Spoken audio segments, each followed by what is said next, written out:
ይቺ ሴት ናት እንግዲህ ልጄን አሳድጋ ዛሬ ለደረሰበት ክብር ያበቃችሁ።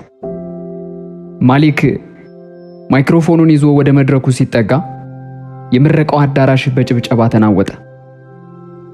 እያፈካ ወገቧን አቅፎ ወደ ያዛትና አጠገቡ ወደ ቆመችው ሁለተኛ ሴቱ ውሽማው እየጠቆመ ነበር ይህንን ያለው። በአዳራሽ ውስጥ የነበረው ሰው ሁሉ አይኑን ወደ ሚስቱ ወደ ዙሪ ያዞረ። ዙሪ ለዛ ልጅ ስትል ሙሉ 18 ዓመታት ህይወቷን የሰዋች እናት ነበረች። ሁሉም ሰው በአፍረትና በቁጭት ትበተናለች፣ ታለቅሳለች ብሎ እየጠበቃት ነበር። እሷ ግን በተቃራኒው በፈገግታ ተሞልታ ቦርሷን ከፈተች። የታሸገ ፖስታ አውጥታ መድረኩ ላይ ያስቀመጠችውና በዝምታ ተመለሰች። ማሊክ በፖስታው ላይ የተጻፈውን ስም ሲያይ ያ ያማረው ፈገግታ በአፍታ ጠፋ። ሰላም ውድ የቻናላችን ቤተሰቦች፣ እንኳን ወደ ቻናላችን በድጋሚ ተመለሳችሁ እያል ለቻናሉ አዲስ ከሆናችሁ ቻናሉ ሰብስክራይብ እንድታደርጉ በትህትና እንጠይቃለን። ከየትኛው የዓለም ክፍል ሆናችሁ እንደምትከታተሉን ማወቅ ስለምንፈልግ ያላችሁበትን ቦታ ኮሜንት መስጫው ላይ አስቀምጡልን። አሁኑኑ ሪፕላይ አድርጋለሁ። ቪዲዮውን ላይክ እያደረጋችሁ ጀምሩ። ክብረ በዓሉ እየተካሄደ የነበረው በአሽፎርድ መሰናዶ አካዳሚ አዳራሽ ውስጥ ሲሆን 200 የሚጠጉ ቤተሰቦች በወርቃማው መብራት ስር ወንበሮችን ሞልተውታል። ማሊክ ካርተር ልክ እንደ አፍቃሪና ኩሩ አባት አምሮበታል። ያማረ ጥቁር ልብስ ለብሷል። ፊቱ ላይ ፈገግታ ይዞ እጁን ባንቀሳቀሰ ቁጥር የእጅ ሰዓቱ ያንጸባርቃል። እሱ ያስተዋወቃት ሴት ደግሞ ሲሞን ዴቦ ትባላለች። የዞን ጥርስ የመሰለ ነጭ ልብስ ለብሳ እንዲህ ባለው ታላቅ አዳራሽ ውስጥ ለመታየት ረጅም ዘመን የጠበቀች ይመስል አገጯን ቀና አድርጋ ቆማለች። እስከ 3 ሰከንድ በፊት ግን የፊተኛው ረድፍ ላይ የተቀመጠችው ሚስቱ ዙሪ አዳሜ ካርተር በአዳራሽ ውስጥ ስልካቸውን ያዘጋጁ ሰዎች ሁሉ ሊቀርጹት የጓጉትን ትዕይንት ልታሳይ የተቃረበች ትመስል ነበር። በሰፊው ፊት ስሜቷ ተሰብሮ የምታለቅስ ሴት። እሷ ግን አልተሰበረችም። ካለችበት ወንበር ተነስታ ሳትቻኮል ወደ መድረኩ አመራች። ያንን ክሬም ከለር ፖስታ በፊቱ አስቀመጠችው። ያኔ አዳራሽ ውስጥ የነበሩት 200 ሰዎች ባንዴ ተንፋሻቸውን ዋጡ ይመስል አካባቢው ጭጭ አለ። ተመራቂው ልጃቸው ራሱ ምን እያሰበ እንደሆነ በማይታወቅ ስሜት ወንበሩ ላይ እንደተቸነከረ ቀረ። የማሊክ እጅ በፖስታው ላይ እንዳንዣበበ ቀረ። ሊያነሳው አልደፈረም። ለመሆኑ አንድ ትዳር እንዴት ወደዚህ ደረጃ ሊደርስ ቻለ? አንዲት ጭምት ሴትስ እንዴት መላውን አዳራሽ እንዲህ በቁጥጥሯ ስር ልታደርገው ቻለች? ይህ ታሪክ የጀመረው ዛሬ በምረቃው ዕለት ሳይሆን ከብዙ ዓመታት በፊት ልጁ በተወለደበትና አባትየው ግን ሌላ ቦታ ለመሆን በመረጠበት በዛ ዕለት ነበር። ለ20 ዓመታት ማሊክ ካርተር መላው አትላንታ ሊያምነው የፈለገው ስኬታማ ሰው ነበር። መጽሔቶች የራሱን ታሪክ ራሱ የጻፈ ሰው እያሉ ያሞካሹት ነበር። በአንድ ታዋቂ መጽሔት ፊት ገጽ ላይ ባለ 44 ፎቅ ህንፃ ላይ ቆሞ መላው ከተማ ከበስተጀርባው ሲያንጸባርቅ የሚያሳይ ምስሉ ወጥቶ ነበር። ልክ ከተማዋን እሱ ራሱ እንዳበራት ሁሉ ስኬትን ስለመቀማት፣ በራስ ስለመተማመንና ምንም ሳይኖረው እቅድ ብቻ ይዞ ወደ ከተማዋ ስለመምጣቱ ቃለ መጠይቅ ይሰጥ ነበር። በኩባንያው ህንፃ መግቢያ ድንጋይ ላይ ስሙ ተቀርጿል። ህንፃው በተመረቀ ቁጥር ከንቲባውን እጅ እየነሳ ያመሰግናል። ለሌላ ለማንም ግን እውቅና አይሰጥም። ሌላውን ሰው ማመስገን ማለት ይሄ የገነባው ኤምፓየር ሌላ ደራሲ እንዳለው ማመን ማለት ነበር። በእርግጥም ሁለተኛ ደራሲ ነበረችው። እሷ ግን ሁልጊዜም ከጀርባ ቆማ ነበረ። ዓለምም እሷን እንዳያይ ተደርጎ ተገንብቷል። ነገር ግን ማሊክ ለዓለም ፈጽሞ ያልተናገረው አንድ እውነት አለ። ገንዘቡ በጭራሽ እሷ አልነበረም። የዙሪ አባት ኩንሌ አዳሜ በሳቫና ወደብ በኩል ዕቃ በማጓጓዝ ሥራ ትልቅ ሀብት ያፈሩ ሰው ነበሩ። ሲያርፉም ሀብታቸውን ሙሉ በሙሉ ለአንድያ ልጃቸው አወረሱ። ማሊክ ስሙን የለጠፈበት ህንፃ ሁሉ የተገነባው በዙሪ ቤተሰብ ገንዘብና በቤተሰቧ ስም በዝምታ በተያዘ ንብረት ነበር። ማሊክ የተንደላቀቀ ህይወት ውስጥ በጋብቻ ከገባ በኋላ ለ20 ዓመታት ያህል ዓለምንና ራሱን ይህንን ያፈራውት በራሴ ጥረት ነው ብሎ ለማመን ሲጥር ኖረ። ዙሪም ዝም አለችው። ዙሪ የሂሳብ ስሌት ታዋቂና ባንኮች የተደበቀ ገንዘብን ለማስፈለግ የሚቀጥሯት ታዋቂ ባለሙያ ነበረች። አባቷ ያስተማራት አንድ መርህ ነበረ። 2 ጊዜ ሳታነቢ የትም ላይ እንዳትፈርሚ። የትኛውም ወንድ ደግሞ ያንቺ የሆነን ንብረት እንዲነግርሽ አትፍቀጂ። ሁሉንም ነገር ታነባለች፣ ነገር ግን አታቅራራ። መጽሔቶቹ መቼም ቢሆን ያላዩት ነገር ቢኖር ልጁን ማን እንዳሳደገው ነበር። ማሊክ ሁልጊዜ በሥራ ምክንያት ይጓዛል። ልጃቸው አማሪ በተወለደበት ምሽት እንኳን በቻርሎት ከተማ በነበረ የሥራ ጉዳይ ምክንያት ከወሊድ ክፍሉ በ3 ግዛቶች ርቆ ነበር። ስለዚህ እኩለ ሌሊት 9 ሰዓት ላይ ልጁ በንዳድ ሲያቃስት አብረው የምታድሩ ዙሪ ነበረች። በወላጆች ስብሰባ ላይ የምትገኘው ዙሪ ነበረች። በዝናብ በረሰረሰው ስፖርታዊ ጨዋታ ላይ የሙቅ ውሃ ፔርሙዝና ትርፍ ጃኬት ይዛ በተመልካች ወንበር ላይ የምትቀመጠው እሷ ነበረች። ያንን ልጅ ያሳደገችው ያለምንም ካሜራና ጭብጨባ በየቀኑ በሚደረግ ተራ እንክብካቤ ነበር። አማሪም ይህንን ያውቃል። ልጆች ማን ከጎናቸው እንደሚቆም ሁልጊዜም ያውቃሉ። ለዚህም ነው ከዓመታት በኋላ አባቱ መድረክ ላይ ቆሞ የልፋቱን ክብር ለሌላ ሰው ሲሰጥ የውሸቱን ታላቅነት በትክክል የተረዳው ልጁ ብቻ ነበር። የማሊክ ቸልተኝነት ድንገት የመጣ አልነበረም፣ የትናንሽ አለመገኘቶች ድምር እንጂ።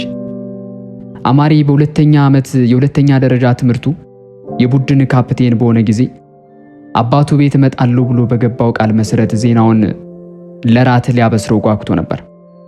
ነገር ግን ማሊክ አመሻሽ 12:40 ላይ ስራ ይዞኛል ያለኔ አክብሩ የሚል ጽሑፍ መልእክት ላከ። ዙሪ ልጇ መልእክቱን አንብቦ ራሱን ባወንታ ከነቀነቀ በኋላ ስልኩን በጠረጴዛው ላይ በፊቱ ደብቶ ሲያስቀምጠው ተመለከተች። በዛ ምሽት በርገር ሊበሉ ወጡ። ህመሙ እስኪረሳቸው ድረስ አብረው ሳቁ። ግን ሙሉ በሙሉ አልተረሳም ነበር። በኋላ ላይ ዙሪ እንደተረዳችው ማሊክ በዛ ምሽት ስራ ላይ ነኝ ያለው በአንድ ውድ ሬስቶራንት ውስጥ ከ2 ብርጭቆ ወይን ጋር ያችን ነጭ የለበሰች ሴት እያሳቀ ነበር። በቤት ውስጥ ደግሞ ማሊክ ሊጠብቀው የሚገባውን የሚስቱን ትዕግስት በቸልተኝነት መሸርሸር ጀመረ። በራት ሰዓት ንግግር ያቋርጣታል። ስለ ሂሳብ አካውንቶች ስትጠይቀው ሂሳብ ልክ እሷ ያላደገችበት የልጅነት የትርፍ ጊዜ ማሳለፊያ ይመስል ጥያቄዋን በንቀት ያጣጥለዋል። አንድ ምሽት ከጓደኞቹ ጋር ተቀምጦ የካርተር ሜሪዲያን ኩባንያ እንዴት ከምንም ተነስቶ በደሙና በላቡ እንደገነባው ሲተርክ ዙሪ በቀስታ የመጀመሪያው ብድር የመጣው ከአባቴ እኮ ነው ስትል አስታወሰችው። እሱ ግን እየሳቀ ከእያንዳንዱ ታላቅ ወንድ በስተጀርባ ሴት አለች አይደል አላት። የነበሩትም አብረው ሳቁ። እሷም ለእንግዶች ስትል ፈገግ አለች። ነገር ግን በውስጧ የሆነ ነገር ቀዘቀዘ። ከዛ በኋላ ድጋሚ አልሞቀም። የመጀመሪያው ስንጥቅ በጣም ትንሽና የማይታይ ነበር።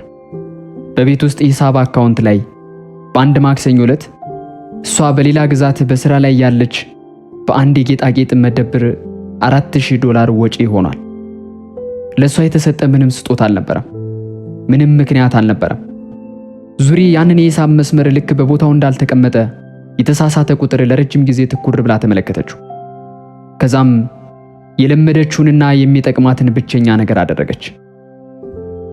ነገሩን በአእምሯ ይዛ ጊዜውን ጠበቀች። ምልክቶቹ በተከታታይ መጡ። ማሊክ አብዛኞቹ ወንዶች ስፖርት መስራት በሚያቆምበት ዕድሜ ላይ ጂም መሄድ ጀመረ። ራት ላይ ስልኩን ደፍቶ ማስቀመጥ ጀመረ። ይህንን አዲስ ልማድ የሚያደርገው ራሱ ሳያስተውለው ነበር። ሰራተኞች በሌሉበት ምሽት ፎቅ ላይ ስራ አለብኝ ይል ጀመረ። እሷ ያልገዛችለትን አዲስ ሽቶ መዓዛ ማሽተት ጀመረች። ይህ ሁሉ ብቻውን ፍርድ ቤት የሚቆም ባይሆንም በአንድ ላይ ሲደመር ግን ሙሉ በሙሉ አሳመናት። አንድ ቀን ምሽት ወጥ ቤት ውስጥ ቆማ ባሏ ስልኩን ከሷ አዙሮ ወደ ስክሪኑ እያየ ፈገግ ሲል ተመለከተች። በዛሽ ቅጽበት የመጨረሻ ጥርጣሬዋ ከውስጧ ወጣ። አላለቀሰችም። በአእምሯ የሆነ የተበላሸ ነገር አለ ስትል አሰበች። በመቀጠልም ለረጅም ጊዜ በውስጧ የምታቆየውን ሁለተኛ አረፍተ ነገር አሰበች። እናም የዚህን መጨረሻ እንዴት እንደሚሆን የምወስነው እኔ ነኝ ስትል ሰው አልቀጠረችም፣ አልተከታተለችውም። በቀላሉ በመካከላቸው ያለውን ህይወት አካውንቶችን፣ የቀን መቁጠሪያዎችንና ማመን ስታቆም የማይገጣጠሙትን ትናንሽ ውሸቶች በምክንያታዊነት ተመለከተች። ብዙ ጊዜ አልፈጠረባትም። የማማከር ክፍያ እያለ የሚልከው ገንዘብ በመጨረሻው ጥሩ አፓርታማ ያላትና ምንም ደንበኛ የሌላት አንዲት ሴት ጋር ሆነ። ሁልጊዜ ሐሙስ ሐሙስ ለሁለት ሰው የሚይዘው የሬስቶራንት ቦታ፣ ለዙሪ ገንዘብ ጥብቅ ነው ባለበት ሳምንት የተገዛ ውድ አንገት ሐብል ማሊክ ማንም እንዳያየው ስለተማመነ መደበቁን እንኳን ትቶት ነበር። በራት ግብዣዎች ላይ የሚጣላት ሚስቱ በሙያ የፋይናንስ መግለጫዎችን የምታነብ ኦዲት የምታደርግ ሴት መሆኗን ፈጽሞ አላሰበውም ነበር። የዛች ሴት ስም ሲሞን ዴቮ ይባላል። በራሷ እይታ እሷ መጥፎ ሴት አልነበረችም። እድሜዋ 34 ሲሆን ሙሉ ሕይወቷን የሚገባትን ሕይወት በሬስቶራንት መስኮቶች በኩል ከውጭ ሆና ስትመኝ የኖረች ሴት ነበረች። አሁን በመጨረሻ ወደ ውስጥ ገብታለች። ይህንንም ያገኘችው ስለ ፍቅር ከሌሎች ሴቶች የበለጠ ደፋር በመሆን አትርፌዋለሁ ብላ ራሷን አሳምና ነበር። ማሊክ ትዳሩ አስቀድሞ እንደሞተ፣ ሚስቱ ቀዝቃዛ እንደሆነች፣ ቤቱ ፍቅር እንደሌለውና ሚስቱ የምታስበው ስለ ሂሳብ ሰነዶችና ስለ አባቷ ገንዘብ ብቻ እንደሆነ ነግሯታል። ሲሞን ማሊክ የነገራትን ሁሉ አመነች። ምክንያቱም ማመኑ ምንም ስለማያስከፍላትና ሁሉንም ነገር ስለሚሰጣት ነበር። ባለቤቱን ዙሪን አይታት አታውቅም። ሙሉ የወደፊት ሕይወቷን የገነባችው ለመዋሸት ሙሉ ምክንያት ባለው ወንድ በተሳለላት ምስል ላይ ብቻ ነበር። ዙሪ አንድ የድሮ አካውንት ቁጥር ስትፈልግ ነበር ያንን ፎቶግራፍ ያገኘችው። በቢሮው የታችኛው መሳቢያ ውስጥ ከአንድ ፎልደር በስተጀርባ ተሸጉጦ ለ18 ዓመታት ተረስቶ የኖረ ፎቶ ነበር። የወሊድ ክፍል ነው። የሷ የድሮ የደከማት ስሪት የወሊድ ልብስ ለብሳ ባለሰንሰለት ብርድ ልብስ የተጠቀለለ አዲስ የተወለደ ሕፃን አቅፋለች። አማሪ በተወለደ በ4 ሰዓቱ። በፎቶ ውስጥ ሌላ ማንም የለም። በክፍሉም ውስጥ ሌላ ማንም አልነበረም። ማሊክ በዛን ጊዜ ቻርሎት ነበር። አንዲት ነርስ አሳዝናት ነበር ፎቶውን ያነሳቻት። ዙሪ ደግሞ ይህንን ፎቶ ፍሬም አላደረገችውም ነበር። ምክንያቱም በፍሬም ማድረግ ማለት ገና ከመጀመሪያው ጀምሮ ምን ያህል ብቻዋን እንደነበረች አምኖ መቀበል ስለነበረ ነው። በቢሮው ወለል ላይ የተቀመጠ ፎቶውን በሁለት እጆቿ ይዛ ረጅም ጊዜ አስተዋለችው። የሰበሰበችው ሌላ ማስረጃ ሁሉ ማረጋገጫ ሲሆን ይህ ፎቶ ግን የውስጧ እውነተኛ ቁስል ነበር። ፎቶውን ሁልጊዜ ይዛው የምትዞረው የቆዳ ቦርሳዋ የፊት ኪስ ውስጥ ከተተችው። ይሄ ያላት እውነተኛ ነገር እንደሆነ ተረዳች። የቀረው ምስል ግልጽ ነበር። ማሊክ በሌላ ሴት ላይ ገንዘብ እያፈሰሰ ነው። ያንኑ መቼም የሱ ያልነበረውን ገንዘብ። ኩባንያው፣ ቤቱ፣ ትምህርት ቤቱ፣ መኪኖች፣ ሁሉም ነገር በወረቀት ላይ ከአባቷ የተላለፈላት የድርጅትና የንብረት ውል ነበረ። ማሊክ በወጣትነቱ ሁሉንም ነገር ለማግኘት ጓጉቶና በምስጋና ተሞልቶ በነበረበት በዛ በድሮ ዘመን ሰነዶችን ሳያነብ ነበር የፈረማቸው። እሱ ትልቅ ሀብትና ኢምፓየር የገነባ ይመስለው ነበር። ነገር ግን እሱ በትክክል የነበረው ፈቃድ ብቻ ነበር። ፈቃድ ደግሞ በማንኛውም ጊዜ ሊነጠቅ ይችላል። ዙሪ ይህንን እውነት በተረዳችበት ወቅት ትልቅ ድል የተቀዳጀች ያህል አልተሰማትም ነበር። ይልቁንም ድካም ተሰማት። ከዛም ቀስ እያለች ነገሮችን በግልጽ ማየት ጀመረች። በእነዛ ከባድ ሳምንታት ውስጥ እንድትጠነክርና እንድትረጋጋ ያደረጋት ብቸኛው ነገር ልጇ ነበር። ቤቱ በጣም ጭጭ በሚልባቸው ምሽቶች እሷና አማሪ በአንድ ላይ ምግብ ያበስላሉ። ይህ ልጃቸው ምድጃው ላይ ለመድረስ ወንበር ላይ መቆም ከሚችልበት የልጅነት ዕድሜ ጀምሮ የነበራቸው የሁለቱ ሚስጥራዊ ልማድ ነበር። አንድ ቀን ምሽት ማማሰል የማይፈልገውን ድስት እያማሰለ የ17 ዓመቱ አማሪ ቀና ሳይል በቀስታ እንዲህ አላት። እማዬ፣ እኔ እያለሁ መዋሸትና መለማመጥ አያስፈልግሽም። እኔ እሱን እያየሁት ነው። ሁልጊዜም እውነተኛ ማንነቱን አየው ነበር። ዙሪ ልትመልስለት ብትሞክርም ቃላት ግን ካፏ ሊወጡ አልቻሉም። ልጁ ንግግሩን ቀጠለ። እድሜ 18 ሲሞላ ስለ ስሜ ላናግርሽ እፈልጋለሁ። ካርተር የሚለው ስም መቼም የኔ እንደሆነ ተሰምቶኝ አያውቅም። እኔ ሁልጊዜ ራሴን የማስበው እንደ አያቴ እንደ ኩንሌ የልጅ ልጅ ነው። ከዛም የእናቱን ራስ ስሞ ወደ ምኝታው አመራ። እናቱን ግን በዛሽ ቅጽበት የሁሉ ነገር ማዕከል ይሆናል ብላ ያሰበችውን ትልቅ ስም አስታቅፏት በወጥ ቤቱ ውስጥ እንደተቸነከረች አስቀራት። በአባትና በልጅ መካከል ያለው ርቀት የራሱ የሆነ ጭጭ ያለ ቀዝቃዛ አየር ፈጥሮ ነበር። ማሌክ ቤት በሚሆንበት ጊዜ ቤቱን በራሱ ወሬ ብቻ ይሞላውና ለልጁ ምንም ቦታ አይተውለትም። አማሬ የ18 ዓመት በሞላው ዕለት ጠዋት ይሄ ቀን የንብረት ማስተላለፊያ ውል የጸናበት ቀን ቢሆንም ልጁ ገና ይሄንን አያውቅም ነበር። ማሌክ በወጥ ቤቱ በት በኩል በችኮላ አለፈ። ከስልኩ ላይ አይኑን ሳይነቀል የታጠፈ ቼክ በልጁ እጅ ላይ ያስቀመጠና የፈለግከውን ነገር ግዛበት፣ ትልቅ ቀን ነው፣ እውነተኛውን አከባበር ከበዓሉ በኋላ እናደርገዋለን አለው። ከዛም ወጣ። አማሬ ቼኩን ተመለከተ።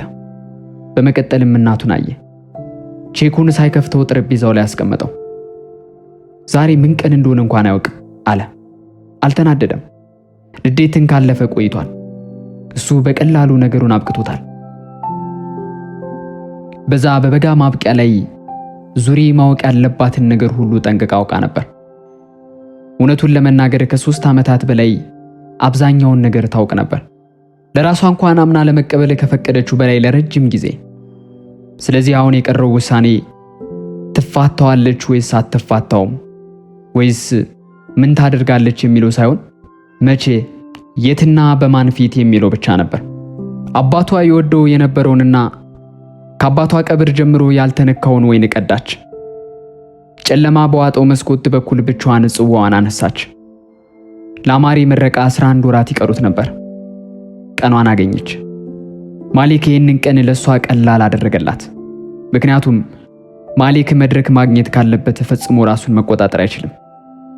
ከምረቃው በዓል ወራት በፊት ለአሽፎርድ አካዳሚ አዲስ ክፍል መገንቢያ የሚሆን በጣም ትልቅ ቼክ ጻፈ።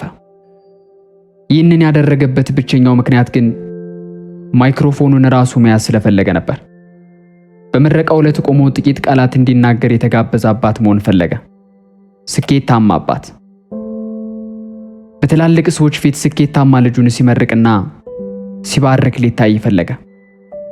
ሁሉንም ነገር በገንዘቡና በታማኝነቱ እንዳስተካከለ ይህንንም ማዘጋጀ።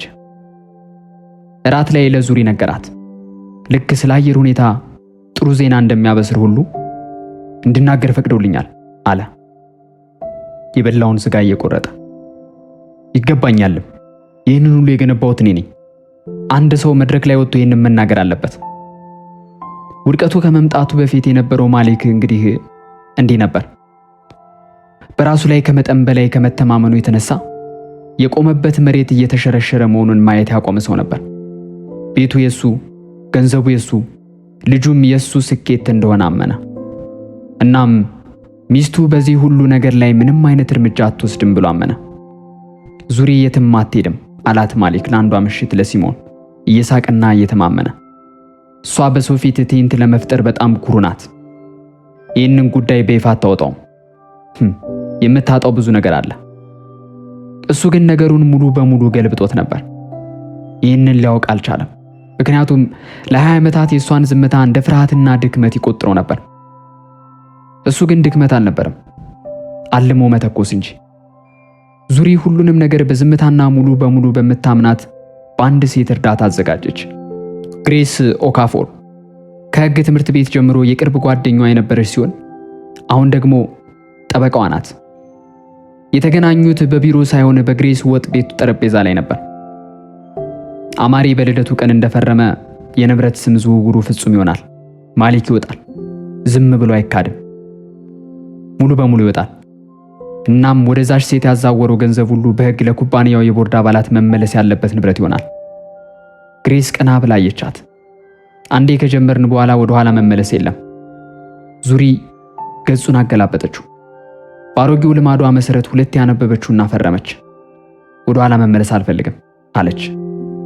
እኔ የምፈልገው እውነቱን አንዴ ሙሉ በሙሉ ተናግሬ ነፃ መሆን ብቻ ነው። በቤት ውስጥ ማሌክ ወደ መጨረሻ ሰዓት ቆጠራ እየገባ መሆኑን ስላላወቀ ሰላሙ ፍጹም ነበር። አንድ ቀን ራት ላይ አስቀድሞ ሲያወጣና ሲያወርድ የነበረውን ሐሳብ አነሳ። አንድ የቤተሰብ ወዳጅ ወደ ምረቃው በዓል ይዤ መምጣት ፈልጋለሁ። ለአማሬ ትልቅ ድጋፍ የነበረች ሴት ናት። አይኖቿን ቀጥታ አላያቸውም ነበር። ዙሪ ወዲያውኑ ሲሞንን ማለቱ እንደሆነ ተረዳች። ማሊክ ቁባቱን በቤተሰቦች መካከል ሊያስቀምጣት አስቦ ነበር። ልክ ሁለቱ የህይወቱ ክፍሎች በአንድ ረድፍ ላይ ሊቀመጡ እንደሚችሉ ሁሉ። ሽኳን አስቀመጠች። ለጥቂት ሰከንዶች ትኩር ብላ አየችውና በደግነት በጥሩ ሁኔታ እሷ በእርግጠኝነት እዛ መገኘት አለባት አለችው። የማሊክ ትከሻዎች በሰላም ወረዱ። ነገሩን ያሳካው መሰለው። በእውነቱ ግን እሷ ለበቀሏ የምትፈልገውን የመጨረሻውን ምስል ራሱ በእጁ ሰጣት። ከበዓሉ በፊት ባለው ምሽት ዙሪ ፖስታውን አዘጋጀች። በዛ ክሬም ከለር ወረቀት ላይ በዛን ዕለት ጠዋት በአማሪ የተፈረመውንና ቀለሙ እንኳ ገና ጥቂት ሰዓታት ብቻ የሆናቸውን የንብረት ማስተላለፊያ ሰነድ አኖረች። ማሊክ ወደ ሌላ ሴት ያዛወረውን ገንዘብ ዝርዝር የያዘ አንድ ተራ ገጽ ጨመረችበት። ምንም ከባድ የሆነ ቃላት የሌለበት፣ ማንኛውም ሰው ሊያነበው የሚችለው ቀናትና የገንዘብ መጠኖች ብቻ። እናም ከዚህ ሁሉ በላይ ያንን ፎቶግራፍ አስቀመጠችው። አንዲት ወጣት እናት ባለቤቷ በሌለበት ክፍል ውስጥ የ4 ሰዓት ሕፃን ልጇን ብቻዋን አቅፋ የሚታይ ምስል። የፖስታውን ክዳን አሸገችው። ከዛም የአባቷን ስክሪፕት አውጥታ በፖስታው ፊት ላይ ልጇ የመረጠውን አዲሱን ስም ጻፈችበት። ፖስታውን ከቁልፎቿ አጠገብ አስቀመጠችና መብራቱን አጠፋች። እናም በዚህ ሙሉ ታሪክ ውስጥ ለመጀመሪያና ለመጨረሻ ጊዜ ዙሪ አዳሜ በስሜት ተሰበረች። ማንም በሌለበት በዛ ጨለማ ክፍል ውስጥ እጆቿን ፊቷ ላይ ጭና አምረር አለቀሰች። ላለፉት ቆይታዎች ህመም ለሰጣት ለማሊክ ሳይሆን ላለፉት 18 ዓመታት በዛ የወሊድ ወረቀት ልብስ ውስጥ ለነበረችው ለዛች ልጅና በየጨዋታው ላይ ብቻዋን ለቆመችባቸው ቀናት ሁሉ ነበር ያለቀሰችው። ስሜቷ እንዲወጣ ፈቀደችለት። እናም እንዲያበቃ አደረገች። ከዛም ፊቷን ታጠበች። አንድ ብርጭቆ ውሃ ጠጣችና ከሁለት አስርት ዓመታት በፊት እኩለ ሌሊት 9 ሰዓት ላይ በታመመ ልጅ ላይ ታደርገው የነበረውን ራሷን የመሰብሰብ ስራ አደረገች። በንጋቱ ጊዜ ፊቷ ላይ ከሰላም በቀር ምንም አልነበረም። ስንጥቁ እውነተኛ ነበር፣ ማንም ግን አያየውም። ዋናው ሚስጥርም ይሄ ነበር። የምረቃው ዕለት ጠዋት ጥራቱና ወርቃማነቱ ልዩ ነበር። አማሪ ቤቱ ሳይነቃ በፊት እሷን ወጥ ቤት ውስጥ አገኛት። አስቀድሞ የምረቃ ልብሱን ለብሷል። የልብሱ ሪቫን በትከሻው ላይ ወርዷል። ለአንድ ሰከንድ ያህል እሷ ዘንድ የ4 ሰዓት ሕፃን መስሎ ታያት። በመቀጠል ግን ትልቅ ሰው ሆነ። ይህንን ሁሉ ማድረግ አያስፈልግሽም ነበርኩ አላት። ሁለቱም ግን ስለ ቡናው እያወሩ እንዳልሆነ ያውቁ ነበር። ዙሪ እጇን ዘርግታ የልብሱን ሪቫን አስተካከለችለት። ልክ ላለፉት 18 ዓመታት 10,000 ትናንሽ ነገሮችን ስታስተካክል እንደኖረችው ሁሉ ማድረግ ነበረብኝ አለችው። በመጀመሪያው ምሽት አድርጌዋለሁ፣ አሁንም አላቆምም። ልጁ እናቱን ከሚያቅፍበት ጊዜ በላይ በጥብቅ አቀፋት። እናም እማዬ ዛሬ እዛ መድረክ ላይ ምንም ቢፈጠር እኔ ማን እንዳሳደገኝ አስቀድሜ ያውቃለሁ። እሷ ሁለቴ ላለማልቀስ ለራሷ ቃል ገብታ ነበር። ያንን ቃል በትንሽ ነገር ጠበቀችው። ሁለቱም የተለያየ መኪና ይዘው መጡ። ይሄ ደግሞ ማንንም አላስገረመም። ማሊክ በቤንትሊ መኪናው ከሲሞን ጋር መጣ። ሲሞን የዞን ጥርስ የመሰለ ነጭ ልብስ ለብሳለች። እጁን ከጀርባዋ አድርጎ ወደ አዳራሹ አስገባት። ያንኑ አገላለጽ በአንድ ወቅት በሌላ ህይወት በዙሪ ላይ ይጠቀመው ነበር። ዙሪ ከመኪና ማቆሚያው ማዶ ሆና ተመለከተች። ምንም አይነት ስሜት በውስጡ አልተንቀሳቀሰም። ለማሊክ የነበራት ማንኛውም ሙቀት ከረጅም ጊዜ በፊት ወደ ሰላምና ግልጽ ነገር ተቀይሮ ነበር። በእጇ የያዘችውን ትንሽ ቦርሳ አረጋገጠች። ያ ሰው ወደ ህይወቱ ትልቁ ስህተት እየሳቀ ሲያመራ ተመለከተችው እና ወደ ውስጥ ስትከተለው ለአንድ ጊዜ ብቻ በውስጡ አንድ ስትል አሰበች። እሱ ገና አንድ ቀን የቀረው ብልሃት አለ። እሱ አሁንም የሱ ይመስለዋል። ክብረ በዓሉ በወርቃማ ስነ ስርዓቱ ቀጠለ። የዲፕሎማ ስርጭቱ እንዳበቃ ርዕሰ መምህሩ ወደፊት መጣና ልክ አስቀድሞ እንደተዘጋጀው ለዚህ ማህበረሰብ ትልቅ ልገሳ ያደረጉትን አንድ ወላጅ ጥቂት ቃላት እንዲናገሩ በማለት ጋበዘ። ማሊክ በጭብጨባው ታጅቦ ተነሳ። ጃኬቱን ቆለፈና ልክ ወደ መስታወቱ እንደሚራመድ ሰው ወደ ማይክሮፎኑ አመራ። ትምህርት ቤቱን አመሰገነ፣ መምህራኑን አመሰገነ። በመቀጠልም ፈገግ ብሎ በሁለተኛው ረድፍ ላይ ወደ ነበረችው ሴት ጠቆመና እሱ ራሱ ለመናገር የተፈቀደለት የመስለውን ያንን አረፍተ ነገር ተናገረ። ይህች ሴት ናት እንግዲህ ልጄን አሳድጋ ዛሬ ለደረሰበት ክብር ያበቃችሁ። እጁን በሲሞን ዴቮ ትከሻ ላይ አደረገ። አዳራሹ ግራ በተጋባ ግን በታዛዥነት ስሜት ታጨበጨበ። ስልኮች ሁሉ ወደ ፊተኛው ረድፍ ወደ ሚስቱ ዞሩ። እሷ በሰው ፊት ስትሰበር ለማየት ተራቡ። ዙሪ ግን አልተሰበረችም። የያዘችውን ፕሮግራም አስቀመጠች፣ ተነሳች እና በእያንዳንዱ እርምጃዋ ክብደቱ እየጨመረ በሄደ ጸጥታ ውስጥ ወደ መድረኩ አመራች። እሷ ጥቂት ደረጃዎችን ወጥታ ከባሏ አጠገብ ስትቆም ማይክሮፎኑ ሁለቱንም ሊይዝ በሚችልበት ርቀት ላይ ጭብጨባው ደክሞ ጠፋ። ማይክሮፎኑን ከእጇ አልነጠቀችው፣ ድምጿንም አላነሳችም። አዳራሹን ተመለከተችና ልክ እንደረጋ ውሃ ጸጥ ባለ ድምፅ እንዲህ አለች። አመሰግናለሁ ማሊክ፣ ዛሬ እውነተኛ የምንሆንበት ቀን ስለሆነ እኔ ልርዳህ። በመካከለኛው ረድፍ ላይ አንዲት ሴት በድንጋጤ ትንፋሿን ዋጠች።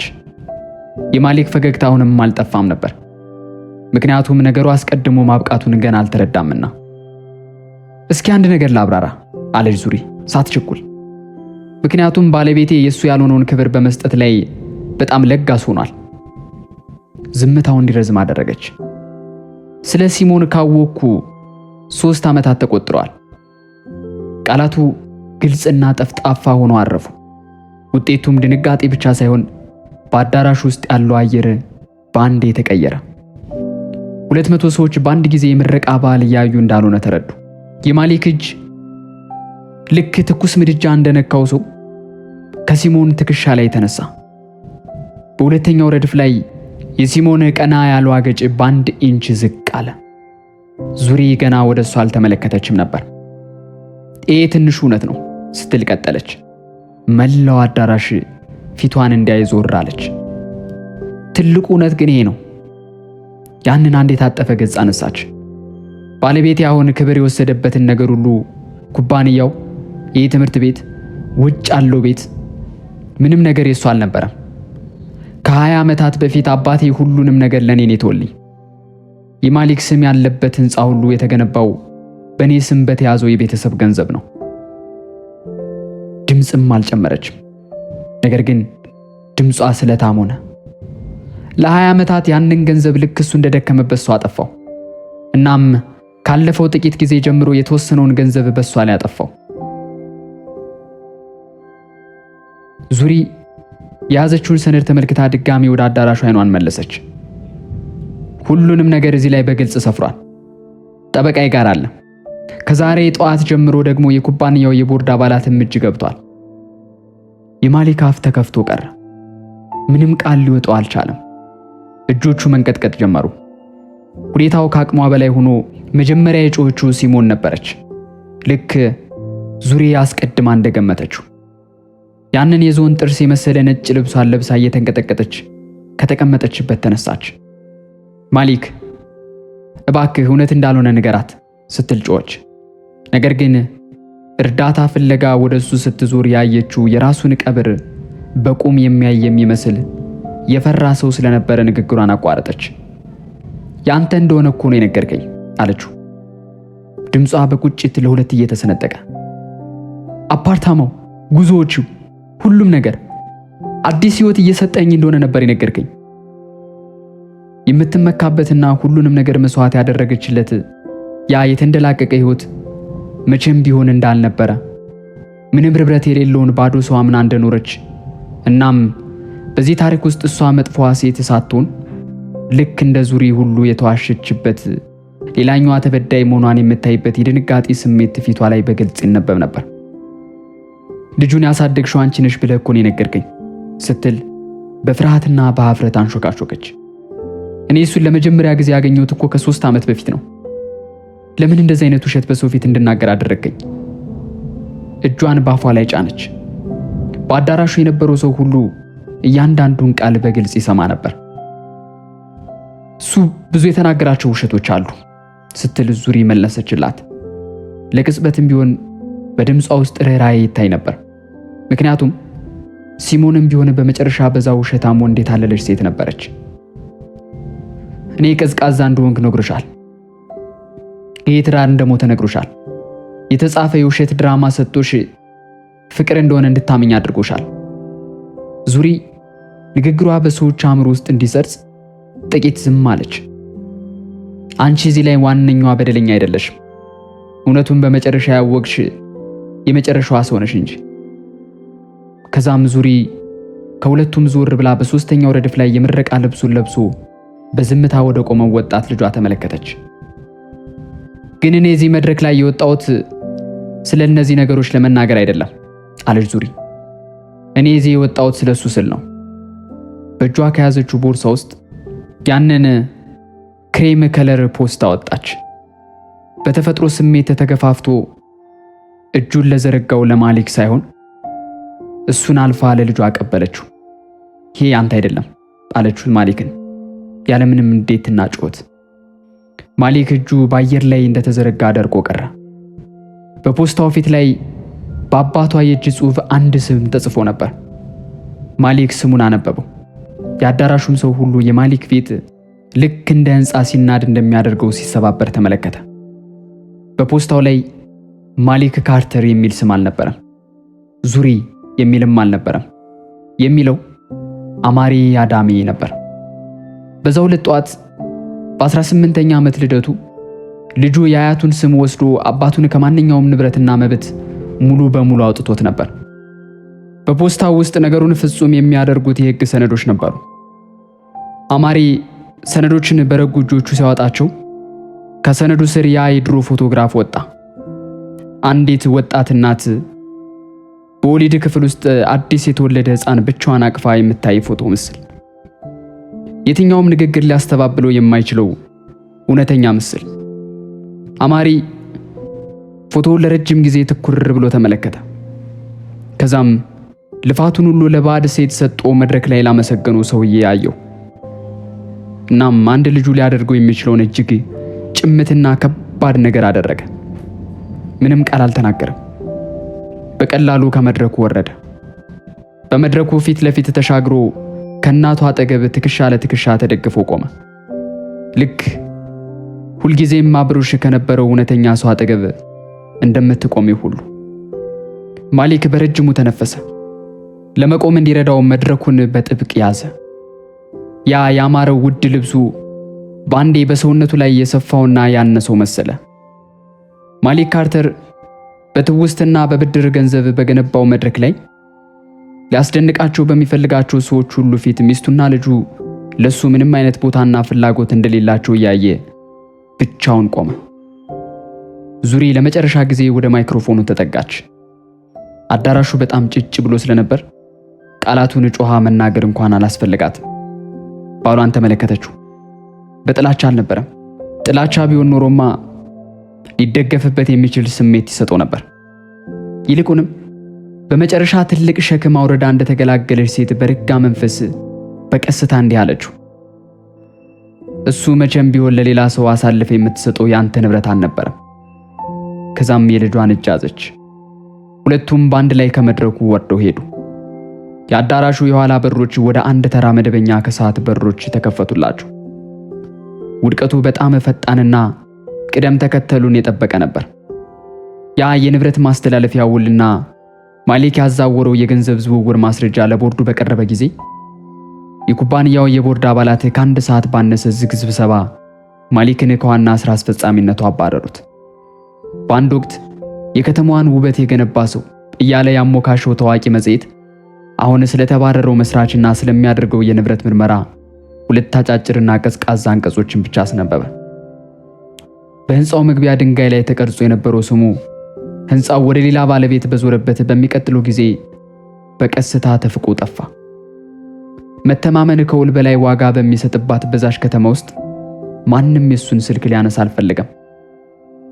ለ20 ዓመታት በሌላ ሴት ገንዘብ ለተገነባ ህይወት ምስጋና ሲቀበል ኑሮ አሁን ግን የሁሉም ዕዳ ባንዴ መጣበት። መጨረሻው በከተማው ማዶ ባለ ተከራይቶ በሚኖርበት አፓርታማ ውስጥ ሆነ። ስልኩን ለማያነሳው ልጁ በተደጋጋሚ ይደውላል። አሁንም አብረውት መጠጣት ለሚፈልጉ ሰዎች ሁሉ ይሄ ሁሉ ሴራ የተደረገብኝ በእኔ ላይ ነው እያለ ያማርራል። የሲሞን ፍጻሜ ግን መጥፋት አልነበረም። ከምረቃው ሳምንታት በኋላ ማሊክ እንዲያገኛት ጠየቀችው። በግማሽ ጎደሎ በነበረ አንድ ካፌ ውስጥ በመጨረሻ በውስጧ የነበረውን እውነት በይፋ ተናገረች። አንተ እሷን ብቻ አይደለም የከዳት አለችው፣ ድምጿ እየተንቀጠቀጠ። እሷን ለመጉዳት እኔን እንደ መሳሪያ ነው የተጠቀምክብኝ። በዛ አዳራሽ ውስጥ አስቁመኝ፣ መቼም ላላሳደግኩት ልጅ ዕውቅና እንድወስድ አደረገኝ። አሁን ታለቅስ ነበር፣ ነገር ግን ንጹሕ አይነት ለቅሶ ነበር። ውሸት ሙሉ በሙሉ ከውስጥ ሲወጣ የሚወጣ አይነት ለቅሶ። ለአንተ ስል ብዙ ነገሮችን፣ እውነተኛ ነገሮችን ትቼ ነበር አለችው። አንተ ግን ለእኔ የምትሰጠኝ ምንም ነገር አልነበረም። ገንዘቡም ያንተ አልነበረም፣ እውነቱም አልነበረም። ሌላው ቀርቶ እውነተኛ ማንነትህ እንኳን አልነበረም። ወንበሯን ወደ ኋላ ገፋችሁ። እኔም የተዋሸብኝ ሌላኛዋ ሴት ነበርኩ። ልዩነቱ ግን አንተ እኔን ምን እንደሆነ እንደፈቀድኩልህ እያወቅኩ ሙሉ ሕይወቴን የምኖረው እኔ መሆኔን ነው። ከዛም ጥላው ወጣች። አልተባረረችም፣ በአፍረት ዝም አልተባለችም። ይልቁንም ለዓመታት ሰላም የምትፈጥርበትን ያንን ከባድ ግልጽ እውነት ተሸክማ በራሷ እግር ወጥታ ሄደች። በሌላ ከተማ በትንሽና በታማኝ ሕይወት ራሷን በቀስታ መገንባት ጀመረች። ከዛ በኋላ መቼም ቢሆን እንዲህ አይነቱ አቋራጭ መንገድ ሊጠቅማት እንደማይችል ተገንዝባ ሕይወቷን መግፋት ጀመረች። ዙሪ ግን ባለፈው ሕይወቷ ላይ ተራምዳ አለፈች የሚለው ሐረግ ለሷ ያነሰ ነበር። እሷ ሁልጊዜም በዝምታ የሷ ወደ ነበረው እውነተኛ ሕይወቷ ሙሉ በሙሉ ገባች። እንደገና በተዋቀረው ኩባንያ ውስጥ የቦርድ ሰብሳቢነቱን ቦታ ያዘች።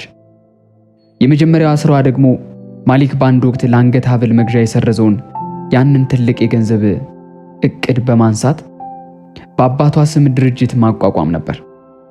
ይህም ልክ እንደ አሽፎርድ ባሉ ትምህርት ቤቶች ውስጥ እናቶቻቸው ብቻቸውን ለሚያሳድጓቸው ልጆች የትምህርት ወጪ መሸፈኛ የሚሆን ነበር። ለዓመታት ዙሪ የታደለች ሴት ናት ይሏት የነበሩ ሰዎች ሁሉ በመጨረሻ በትክክል ማንን ይመለከቱ እንደነበረ መረዳት ጀመሩ። አማሪ በሞርሃውስ ዩኒቨርሲቲ የመጀመሪያ ዓመት ትምህርቱን በአያቱ ስም በትልቅ ውጤት ታጠናቀቀ። በየሳምንቱ እሁድ ለእናቱ ይደውላል። ጥሪውም ከልብ የመነጨ ነበር። በአንድ ቀዝቃዛ የጸደይ ጠዋት ዙሪ ሙሉ በሙሉና በመጨረሻ የሷ በሆነው ቤት በረንዳ ላይ ብቻዋን ቆማ ነበር። የሞቀ ቡና በሁለት እጆቿ ይዛለች። በቤት ውስጥ ድሮ የሰርግ ፎቶግራፍ ተሰቅሎበት በነበረው ቦታ ላይ አሁን አንድ ፍሬም የተደረገ ፎቶግራፍ ይታያል። አንዲት ወጣት ሴት በወሊድ ወረቀት ልብስ ውስጥ የ4 ሰዓት ሕፃን ልጇን ብቻዋንና ያለምንም ፍርሃት አቅፋ የምታሳይ ምስል በየቀኑ ጠዋት ትመለከተዋለች።